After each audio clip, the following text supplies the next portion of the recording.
Hello, friends. Good afternoon. Good evening. Your friend Grace here from Mommy Supermodel, and I am pleased to come to you today with our installment of this week's this discussion. Today we are talking about proving it to yourself, proving it to yourself. Thank you for your time, my friends. I want to begin with something that is a very well-known lie. I think it's a partial lie that we do not really realize, and it is the lie, the myth that you do not have anything to prove. I say it's a partial lie because there's a kernel of truth in it, but really the overwhelming part of it is a lie. We do indeed have something to prove.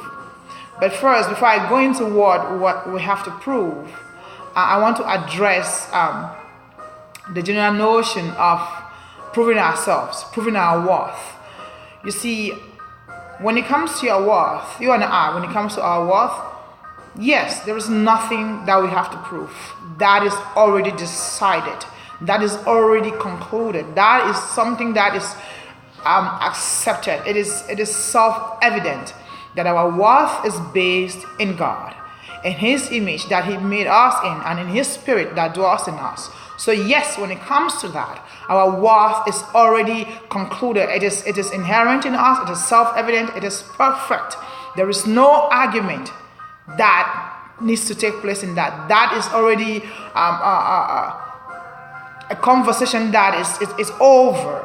Okay, our worth is obvious. Our worth is in God, and so we can't add nor subtract to it. No one can take it away from us, and so we don't even need to prove it. We don't even need to go into the argument of proving our worth or our value, for that matter. That is already there. Even if we don't understand it, even if people don't appreciate it, our worth is evident. Our worth is there. It is not based on anything that we do or accomplish in this life. It is just based in the love of God, in the image of God, in that Spirit of God that resides in us. Now, having said that, there is something that though we do have to prove. There is something that we have to prove. And what is it? And to whom do we prove it? First of all, you know how I already said that our worth is inherent, that it is based on God's gift, the life, the Spirit of God in us. So then what do we prove then? This is what we prove. The first thing, I think the most important thing really that we prove our gratitude. We prove our appreciation. We prove our recognition of that worth. So no, we are not proving that we are worthy. What we are proving is that we are grateful for the gift of God, that we are grateful that God made us worthy. There is a big difference in that. I am not trying to say I have earned my life. I cannot earn my life. I cannot earn my salvation. I cannot earn the blessings of God's hand in my life. That's all out of His grace. That's all out of His goodness. And frankly, it is for His own name's sake that He does these things. It's because He is faithful, and because He has promised, and then He continues to do. So no, I cannot even, it would be stupid of me to try and prove that. I can't even possibly prove that. But what I can prove is that I recognize that goodness. I am grateful for that goodness. And so I am going to be a good steward of that goodness. I'm going to prove myself that I am not a waste, that God cannot make a mistake. And so I'm going to prove His perfection in His decision to bless me as He has. Not by my own power, but by His grace. I will be determined by the grace of God that I will prove that I am grateful, that I will prove that I do see that God is good to me, that I do see that is a glory in my life, that I do see that the very hand of God is in my life, and that His seed is in me, His Spirit is in me. So I'm going to act in a way that is worthy of that recognition of mine. And each and every day I am going to improve. I'm going to, by His grace, improve and continue to grow. I will not be content in remaining where I was yesterday or last year or 10 years ago or 20 years ago, God forbid. Each and every day I will try to grow. That is how I prove that I truly appreciate that. Think about it. Even in our own human relationships, how do we really prove our gratitude? Isn't it by acting in a certain way? Can you just say, oh, I really thank you and I appreciate that you're nice to me, but I'm going to continue being a jerk. I'm going to continue disrespecting you. I'm going to continue being adversarial to you. I'm not going to prove to be a good friend to you. No, it's not that I'm trying to earn your love. I'm just trying to say thank you for loving me. Thank you for accepting me the way I am. Thank you for allowing me to come into your life. Thank you for allowing me to enjoy your company, to enjoy your person, to enjoy you in my life. So that is why I would do my best. It is not that I'm trying to earn it. Love by its very definition, true love, agape love, the kind of love that God asks us to love Him and our fellow man, we cannot, it is not something that can be earned. It is not conditional. It is not based on what the other person does. Yet, when we try and show our worthiness, it is not to say, see, I earned that love. Now you have to love me. It's so, thank you for loving me. I want to, in a way, can I encourage you to keep loving me? I want to make it easy for you to keep loving me. Oh, that would be difficult, but I'm going to try. So I'm going to make it easy for you to continue doing what you're doing by my appreciation. We all know that when we show gratitude, if we flow more in that blessing, whether it's from the hand of man or even from the hand of God, we flow more. When you show your spouse that you appreciate what they do for you, chances are you're going to get more of it. When your children show appreciation for their parents feel more encouraged and really glad in their heart to continue to bless them more. It's the same thing with God. When we come to Him with thanksgiving and rejoicing and say, Lord, thank you that you did not look at my sins. Thank you that you didn't look at my person. Thank you that out of the goodness of your heart, for your own righteousness' name's sake, for your own faithfulness, you continue to be good to me. And so that is what I'm trying to prove. I'm trying to prove not to God, really. He knows everything. I'm just trying to say thank you. But to myself, I think I do have to prove something. So I'm not proving to the world. We have to prove something to ourselves, my friends. Let us not be caught up in the lie of the world that says, oh, you don't have to prove anything. I think it gives us a license to be lazy. It gives us a license not to do. It gives us a license to just coast on grace. It gives us a license not to be all that God has called us to be. Because guess what? Hey, if I don't have to prove anything, then I don't have to prove anything. I don't have to do anything right. If I'm not going to prove, then what's the point of doing? That's exactly my point. The proving has to be to show that you acknowledge that worth. Is by demonstration. There gotta be some action that matches that thing that you say you appreciate, that matches the worth of God in you. Because you know God has put something so valuable in you, then you have to use it. You have to use it. Think about this. If something is not very, very important, then we could dismiss it. But if you and I started on the premise saying that we know the worth that we have, that we know our value, and then that value cannot be diminished by anybody, and that we don't have to prove it to anyone. But don't you see that second part of it is a little bit of a lie? Because now it says that I can just rest on that excellence in me. God has put so much gifts and talents in me.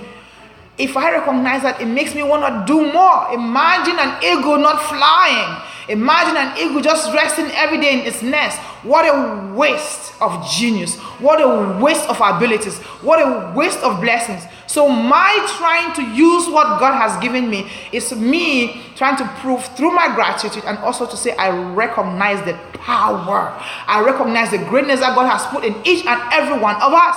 So my doing is say I'm going to use it effectively, fruitfully, maximally, to the fullest extent possible, because I know its worth. It is so beautiful that I cannot afford to show off that beauty of God in me. It is so great, it is so loving, it is so wonderful that I owe it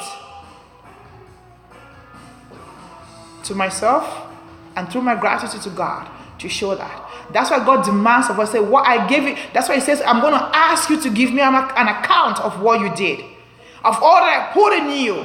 You got to show me some fruit. So don't take that cup out that says, oh, I don't have to prove anything to anyone. We do have to prove it. Not to people. Not to people. Yes, that is a trap. That is the power will be wrong. Because if you try to prove to people, you're already making a mistake and you're going to fail. You're going to fail. Let me say why we're going to fail. One main reason why we're going to fail is because people don't know what we have. God knows what we have. People are judging us by their own standards, which might not be the right standard of God. People are always shifting in their opinions and values. Don't you see? The world standards are always shifting. What was right yesterday is no longer right today, and tomorrow we don't even know where it's going to go. And so if you want to prove to people, if that's how you want to live, you'll always be changing. You will always be tossed around. There will be no concreteness, no constancy. You will always be pushed around. There will be so much uncertainty. The goalpost is always being moved. You're not sure of what to hold on to. But there is constancy in God. His words are yea and amen. The principles, the laws, the precepts that he said thousands of years ago, they will last forever because his words are perfect. He is perfect. He has set his word above his name. There is nothing that he says that is a mistake, that he wasn't sure before he uttered it. And so you can count on that. And that is where we want to stand, on that which is trustworthy, on that which doesn't change, on that which is unshakable, on that which God himself will back up. Man can only back up a lot of the things we promise, a lot of the things we say, but God can back up. So that is where I want to stand. And so which means that I will not bother on proving anything to people whose values are always changing, whose wisdom can't be trusted, whose knowledge passes away. So no, we are not proving to people, but we do trying to prove to ourselves that we are not wasters, that we're not wasters of the blessings of God, that we're not wasters of the goodness of God, that we are good investments of his, that when he comes to look at us and say, what is my daughter doing? He will say, oh yes, good job Susan, good job Grace, good job Mary, good job Peter, good job Felix, good job all of my children, because you're using that which I've given you. That is a proof. And I want to go on to just to make my last point, my friends, and this is really, really important to me. It is our next generation. It is our next generation. You see, mentors are good, teachers are good, coaches are good, but I really think that this has always been important, and each and every day I'm noticing that it's even more important, and these are role models. We need models. We need people who are showing our young people what to do, not just telling them. Someone can tell you what to do, but it is so much easier to show them. And so how can I show you then if I'm standing over here and say I don't need to prove anything, I don't need to do anything really, because I don't need to prove to you, then I know who I am. Then live who you think you are. Live who God has made you to be. Be all that he has made you to be. That is how you prove it. And in the course of proving, you will demonstrate to the younger people that this is what I mean. So I don't spend 10,000 words trying to tell you what one little action can show you. I can show you more than I can explain to you.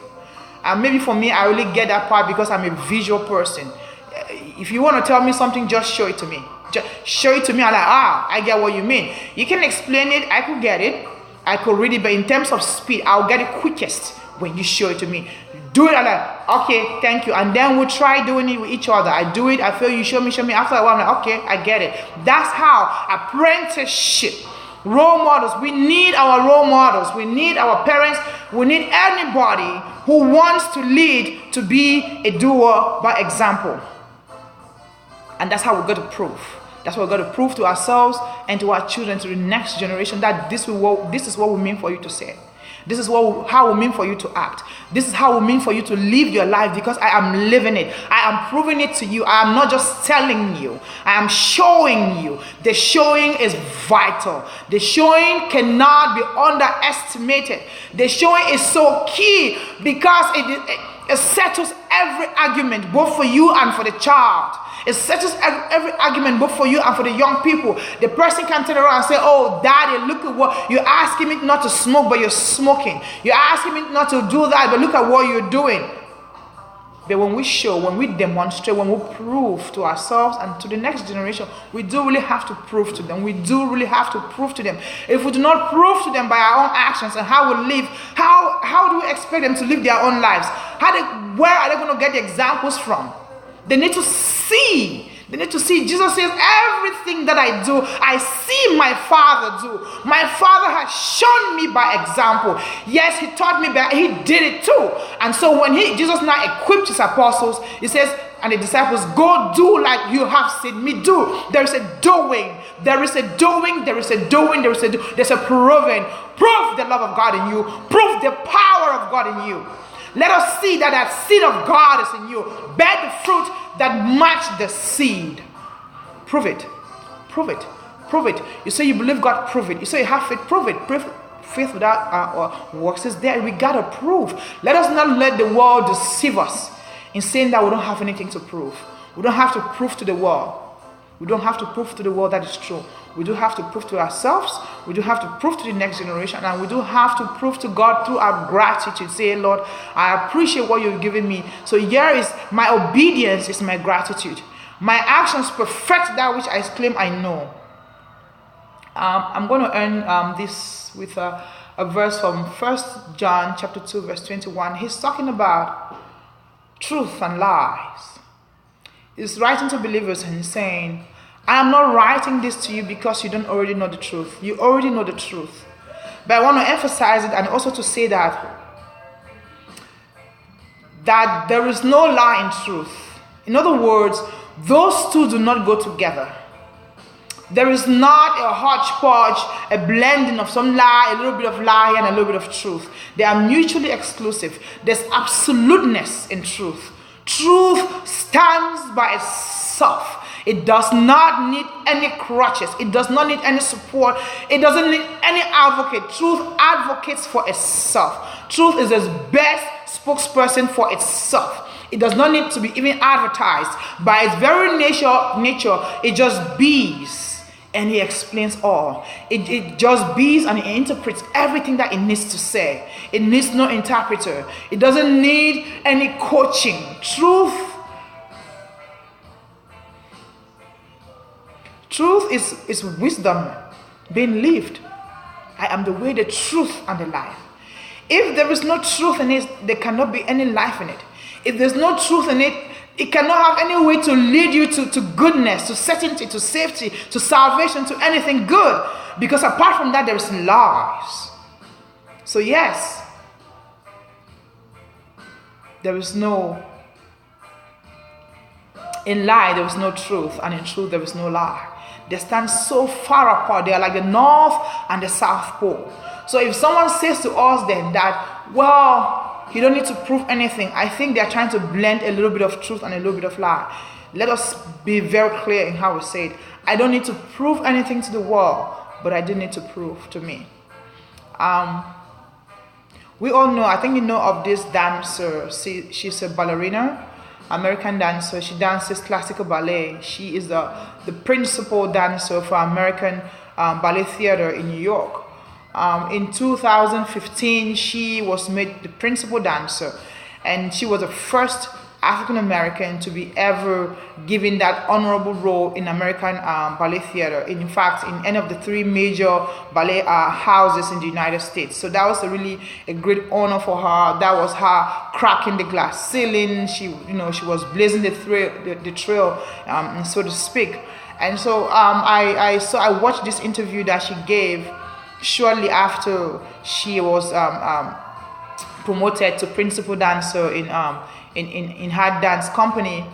And there's one thing that she said that really stood out for me. And she said, every time I dance to prove myself to myself. I am not dancing to prove anything.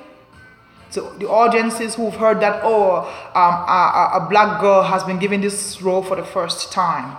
I'm not dancing to try and even prove to the people who promoted me. I'm not trying to even dance to prove anything to anyone.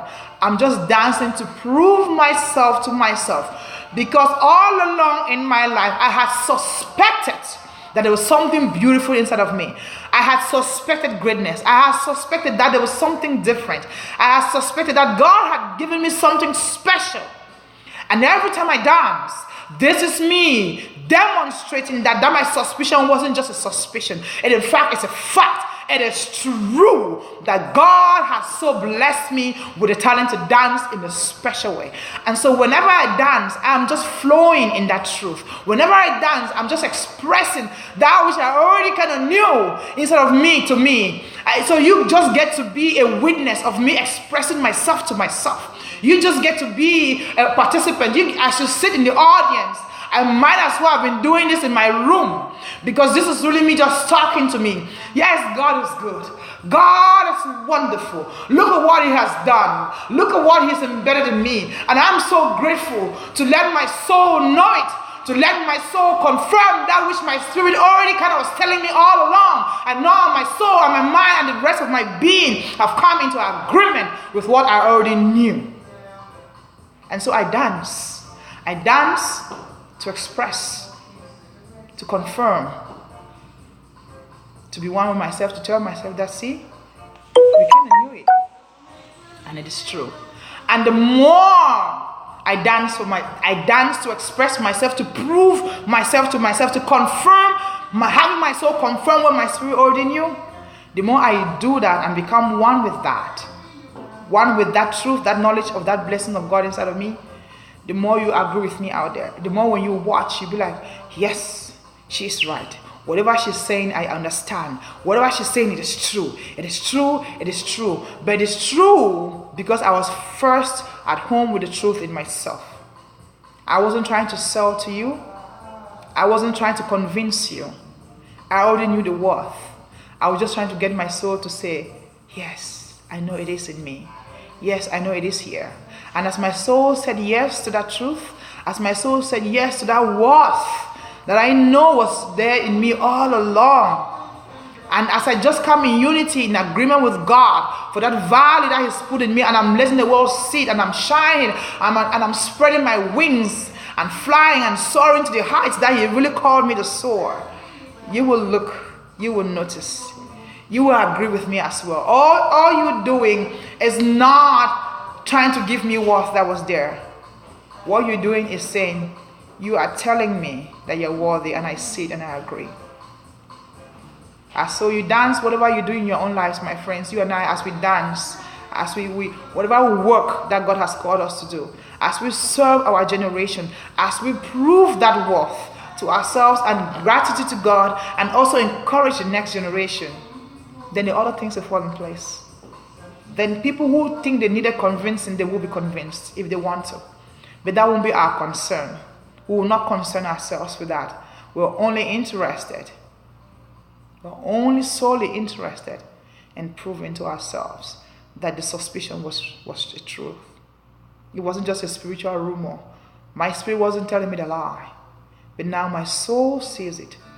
And I say, thank you, Lord. And then I dance with even more fervor, with even more fire, with even more passion, with even more gratitude. And the more I do that, I begin to soar into heights that I didn't even know. And so each and every day I turn a new page and I find a whole new revelation. And I go on deeper and deeper and deeper in that which God has put in me. And the more I do that, the world will stop and see as well. But I didn't start out to prove to them. I was proven to me. I wanted to be convinced. I wanted to be convinced. It was a suspicion, but I wanted to be sure. I wanted for it to be concrete, to cement it, to say, yes, I am sure. God wasn't surprised. He put it in. It was just my soul saying, yes, Lord, I thank you. And so, my friends, I want to say to you, whatever God has given you and I, let us go out there and simply live our lives, proving it to ourselves, and also encouraging our next generation in the process. And then that's all we need to do. If we do that, we would have done all our job. We would have done all that we need to do. So go out there and dance. Dance in whatever area of life God has called you. God bless you, and be grateful. Be grateful as you dance. Dance with that mindset of gratitude, that I'm just expressing that worth. It's like that, the mighty ocean. I'm just being in the might that God has put in me. It's like the sun will beam with power and energy in the morning and light. I'm just being just that. I'm just being just that. And as you continue to be that, you will bless other people. People will feed off your energy. They will feed off the heat and the light, just like we do off the sun. Thank you for watching. God bless you. I'll see you next week. Yes. And I'll be sending out a video tomorrow, especially for you gentlemen. I'll be tagging you. So kindly watch and comment, share it if you find it valuable. God bless you. Have a lovely, lovely weekend. Bye for now.